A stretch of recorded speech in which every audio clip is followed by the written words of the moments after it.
Yes, ma'am. Um, Hi, I'm Eden Adams. I'm 13 and I go to Greenwood Junior High.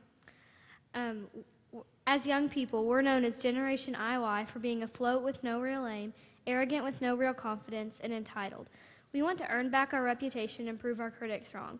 Help us do that. How can we impact politics and make a difference that matters without waiting until we're old enough to vote? Well, let me just say, you're none of those things you just said. I want to compliment your generation. I have a daughter that is just a little bit older than you are, and your generation is understanding of people's differences, and you are more inclusive than my generation ever was. So I think y'all are doing great. Now, if you want to do even greater, access information is what I would tell you if you were my child. You can believe what you want, but you have to be able to explain to me why you believe it. So for my daughter, who briefly flirted with Bernie fever, it's a parenting mistake on my behalf. But what I told her was, you can believe whatever you want, you just have to be able to tell me why. So when you hear the words free, just understand that that's not the right word. It may be free to you, it is not free. So educate yourself.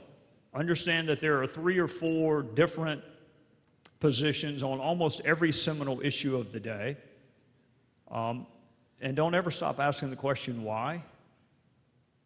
Your generation, to me, does a better job than my generation. I truly mean that. I'm in schools all the time, and I think young people today are more understanding and accepting of one another than my generation was. So y'all are to be commended for that. I would just encourage you to not believe everything that you read on your phones. I know not to say papers, because y'all don't know what a newspaper is. Your phones. Ask why. Ask, how do you know that? And just understand that people who disagree with you, we got to find a way to stop the demagoguery. The fact that somebody disagrees with me does not mean they're un-American. It doesn't mean that they don't care about this, that, or the other. Sometimes people just disagree. And that's okay. Go find something you agree on. Be educated. Understand there's more than one position on almost every issue. Don't ever stop asking the question, why? And how do you know that? Who says that's true? And just to understand the word free usually just means you ain't paying for it.